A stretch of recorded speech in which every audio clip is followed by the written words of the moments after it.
आरोपी ने अपने दोस्त के साथ मिलकर दोस्त की हत्या कर दी। ITI मैदान कुर्सीपार में हुई हत्या की गुत्थी को महज 72 घंटे में कुर्सीपार पुलिस ने सुलझा लिया है। हत्या की और साक्ष्य छुपाने के आरोप में कुल 3 लोगों को गिरफ्तार किया है। पुलिस गिरफ्त में खड़े यह युवक मोनू उर्फ श्याम कुमार के हत्या के आरोपी हैं, जो कभी जिगरी दोस्त हुआ करते थे, लेकिन आए दिन मोनू का मजाक उन्हें कब चुभने लगा पता ही नहीं चला। आरोपी बलराम क्षत्रिय के शादी के 2 साल हो चुके हैं, लेकिन कोई बच्चा नहीं होने पर मृतक आए दिन उसकी शारीरिक क्षमता पर सवाल उठाने लगा था। हत्या के दिन भी मृतक ने बलराम क्षत्रिय पर इसी तरह का छीटाकसी कर दिया, वही हत्या का कारण बन गया। दुर्ग SP बद्रीनारायण मीणा ने हत्या का खुलासा करते हुए बताया कि ITI ग्राउंड में हुई हत्या के आरोपी को पकड़ लिया गया है। झूमन लाल साहू, बलराम क्षत्रिय, साथ ही उनको मदद करने वाले यशवंत कुमार यादव को गिरफ्तार करने की जानकारी दी। उन्होंने कुर्सीपार पुलिस की पूरी टीम को 72 घंटे में हत्या की गुत्थी सुलझाने पर शाबाशी भी दी है।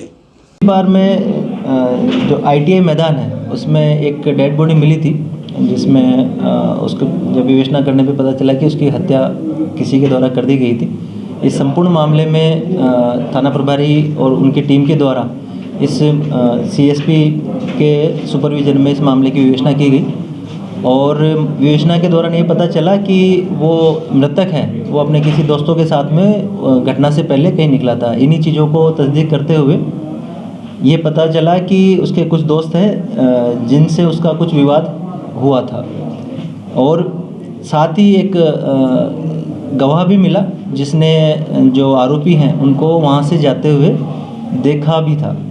इन्हीं बातों को तस्दीक करते हुए ये पता चला कि जो आरोप झूमन साहू और बलराम क्षत्रिय ने मिलकर उसकी हत्या की थी। हत्या के पीछे जो रीज़न था वो ये था कि जो मृतक है वो बलराम क्षत्रिय को कुछ पर्सनल व्यक्तिगत कमेंट करता था, जिससे वो काफ़ी चिढ़ा हुआ था और वो उसी के बदला लेने की नीयत से उसकी हत्या उसने कर दी। बाद में वो यशवंत कुमार यादव के यहाँ गए थे घटना के बाद में, उसको भी साक्ष्य जो नष्ट करने के आरोप में आरोपी बनाया गया है और इसमें 3 व्यक्तियों को गिरफ्तार किया गया। कहते हैं आरोपी लाख चालाकी कर ले पुलिस से बच नहीं सकता। यही बात यहाँ पर भी साबित हुई। आरोपियों ने पुलिस को जरूर भरमाने की कोशिश की, लेकिन भरमा नहीं पाए और अपना गुनाह कबूल कर लिया।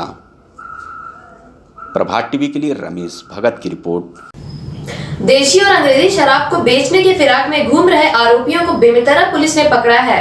आबकारी एक्ट के तहत कार्यवाही की गई है।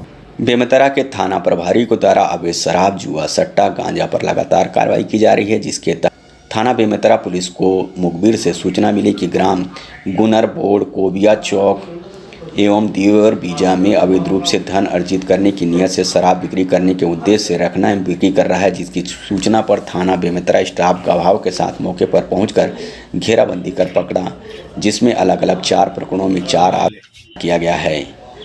जी हाँ, शराब पे भी कराई रही है।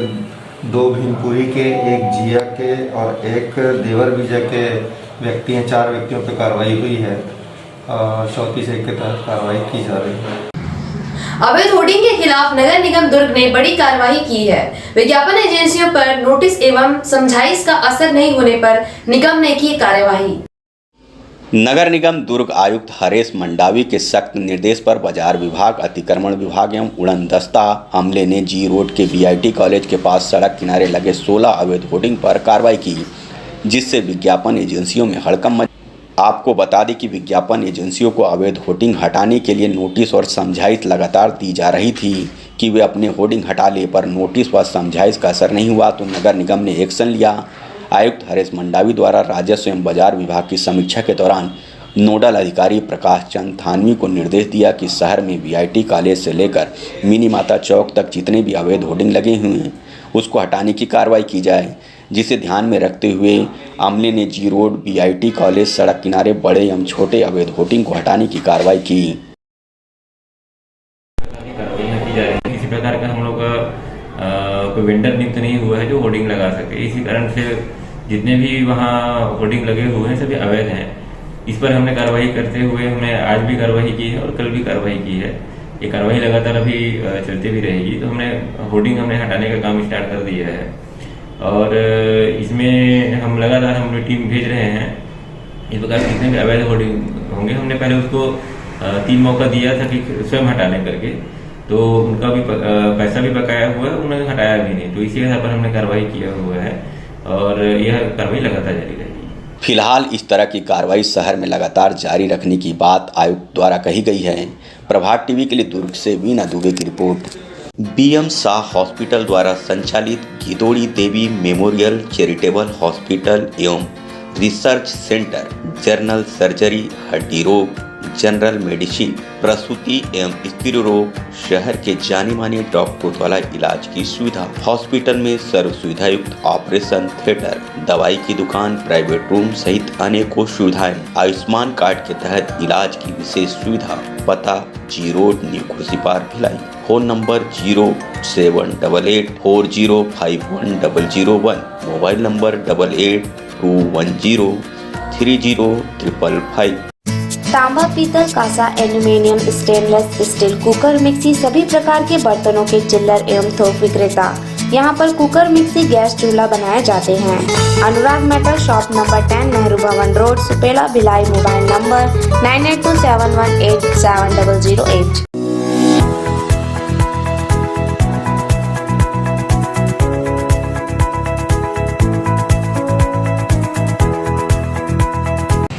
अनुज्ञप्ति लाइसेंस जारी नहीं होने के कारण 1512 लोगों को निगम आयुक्त ने नोटिस जारी किया। लाइसेंस नहीं लेने पर दुकान सील करने के आदेश दिए हैं। नगर पालिक निगम आयुक्त हरेश मंडावी ने राजस्व एवं बाजार विभाग की समीक्षा बैठक ली, जिसमें विभागवार जानकारी लेते हुए कहा कि बिना लाइसेंस के संचालित व्यवसाय वालों को 7 दिवस के भीतर लाइसेंस लेना होगा, अन्यथा व्यवसाय बंद करें। उन्होंने यह भी कहा कि 1512 को अनुज्ञप्ति लाइसेंस जारी नहीं होने के कारण नोटिस जारी होगी। लाइसेंस न लेने पर दुकान सील होगी, जिसमें दुकानें नर्सिंग होम, हॉस्पिटल भी है। इसके साथ ही 100% वसूली का लक्ष्य रखा। सही आंकड़े की जानकारी दे, जिससे राजस्व वसूली, बाजार वसूली, नामांकन, राशन कार्ड, निराश्रित पेंशन, लाइसेंस वसूली, आवास की जानकारी, रिक्त दुकानों की जानकारी, गुमटों की जानकारी, पौनी पसारी योजना में अन्य संबंधी जानकारियां शामिल रही। मैंने अपनी करवाया है, उसमें तो कई सारे लगभग 1500 के आसपास ऐसे लोग हैं जिन्होंने अपना अनुज्ञप्ति लाइसेंस जो भी उनका ट्रेड होगा उसके आधार पर उन्होंने अपना लिया नहीं है अपने नगर निगम से। तो उससे हमारे नगर निगम का जो इनकम है उसके कारण से प्रभावित हो रहा है और हमको इसमें आर्थिक नुकसान हो रहा है। इसी को देखते हुए हमने सभी से अपील भी किया हुआ है, सबको नोटिस जारी किया है इसमें कि आप तत्काल इसमें अनुज्ञप्ति लाइसेंस नहीं लेने की स्थिति में संबंधित जो भी दुकान चला रहा है उसको हम सील की कार्रवाई करेंगे। बीती रात हुई बारिश ने फिर किसानों की चिंता बढ़ा दी है। साथ ही मौसम में बदलाव के कारण लोगों के स्वास्थ्य पर भी विपरीत असर पड़ा है।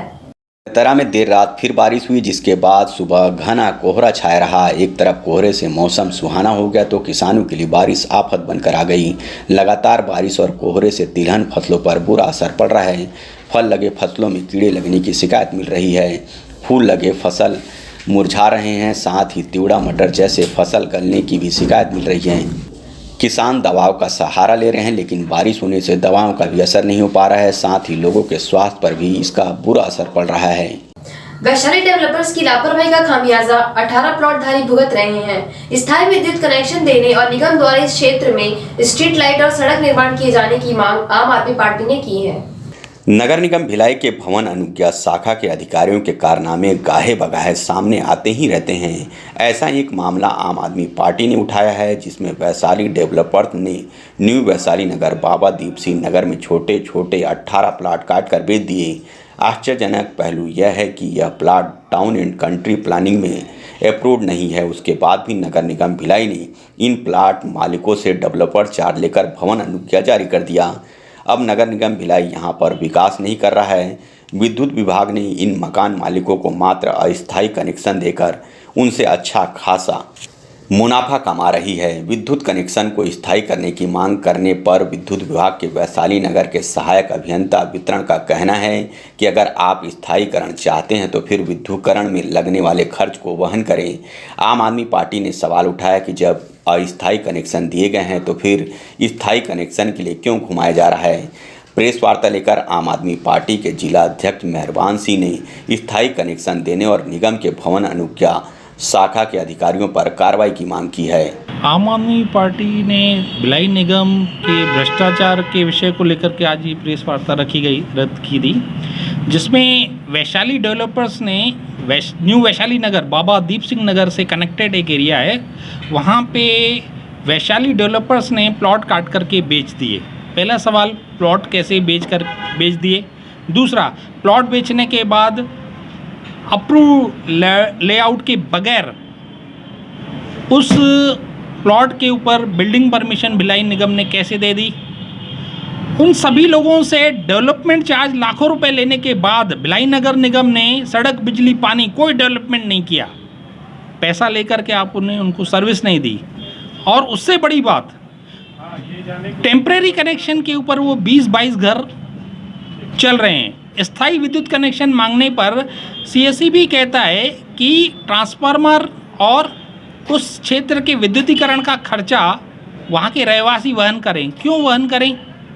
कॉलोनाइजर के हिसाब से आप उसको ट्रीट क्यों कर रहे हैं? कॉलोनी तो बनी नहीं। जिन जिन लोगों ने आप टेम्परेरी कनेक्शन उनको दे रहे हो, उसमें यूनिट रेट ज़्यादा ले रहे हो, लेकिन स्थायी कनेक्शन आप उनको नहीं देते हो। आप क्या चाह रहे हो? सर, उनको आम आदमी जो वहाँ पे भुगत रहा है, यूनिट रेट, बिजली रेट ज़्यादा दे रहा है, उसको वो सारी सुविधाएं मिलनी चाहिए। ट्रांसफार्मर का पैसा वो आदमी क्यों दे? वैशाली डेवलपर्स की गलतियों का खामियाजा यह 18 प्लाट धारक को उठाना पड़ रहा है। विद्युत मंडल के अधिकारियों की शिकायत दुर्ग कलेक्टर से की गई है। अब कनेक्शन कब तक स्थायी हो पाता है, सवाल अब यह है। भिलाई से प्रभात टीवी के लिए रमेश भगत की रिपोर्ट।